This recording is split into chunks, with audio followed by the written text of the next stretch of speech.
السلام علیکم meat class بیٹا مجھے امید ہے آپ سب خیریت سے ہوں گے۔ آج ہمارا سبق ہے بک کے پیج نمبر 34 پر التدریبات، یہ مشقیں ہیں۔ التدریب الاول، پہلی مشق، اجب عما یاتی، کہتے ہیں مندرجہ ذیل کے جوابات دیں جو آ رہے ہیں۔ سوال نمبر 1 ہے این نشأ مصعب بن عمیر رضی اللہ تعالی عنہ، حضرت مصعب بن عمیر رضی اللہ تعالی عنہ نے کہاں پرورش پائی؟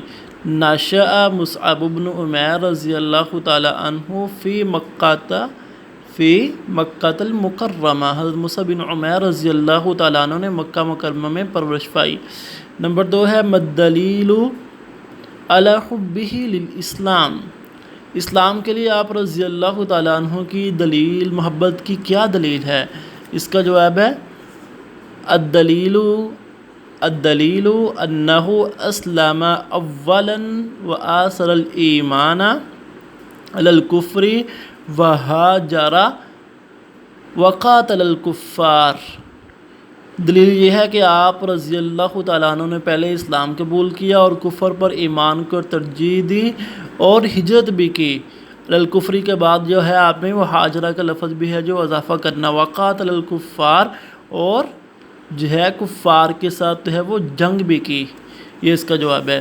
نمبر 3 ہے لماذا بعثہ رسول اللہ صلی اللہ علیہ وآلہ وسلم لأہل یثرب، رسول اللہ صلی اللہ علیہ وسلم نے انہیں اہل یثرب کی طرف کیوں بھیجا؟ اس کا جواب ہے بعث رسول اللہ صلی اللہ علیہ وآلہ وسلم الی اہل یثرب، یہاں پر الی کا اضافہ کرنا ہے، الی اہل یثرب لیعلمہم القرآن الکریم و احکام الدین، رسول اللہ صلی اللہ علیہ وسلم نے ان کو یثرب کی طرف بھیجا تاکہ وہ ان کو قرآن کریم اور دینی احکام کی تعلیم دیں۔ نمبر 4 ہے کیف دافع مصعب رضی اللہ تعالی عنہ عن رعیت الاسلام فی غزوۃ احد، کہہ رہے ہیں کہ حضرت مصعب بن عمیر رضی اللہ تعالی عنہ نے غزوہ احد میں اسلام کے پرچم کا دفاع کیسے کیا؟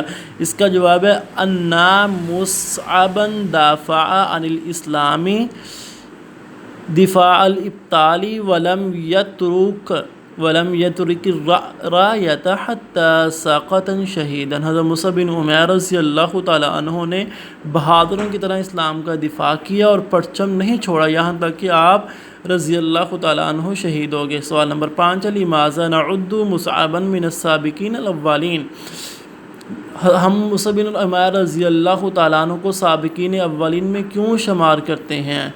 نعد مصعبا رضی اللہ تعالیٰ عنہ من السابقین الاولین لأنہ اسلم لما بدأت الدعوۃ الاسلامیہ، ہم مصعب رضی اللہ تعالیٰ عنہ کو سابقین اولین میں اس لیے شمار کرتے ہیں کہ وہ اسی وقت مسلمان ہو گئے جب اسلام کی دعوت شروع ہوئی۔ تو بیٹا آج کا سبق اتنا ہی، آپ نے کیا کرنا، ان سوالات کو جو ہے اور ان کے جوابات کو اپنی عربی کی نیٹ کاپی کے اوپر خشخط کر کے جو ہے وہ لکھنے ہیں اور اس کو پھر اچھے طریقے سے یاد بھی کرنا ہے۔ السلام علیکم ورحمۃ اللہ وبرکاتہ۔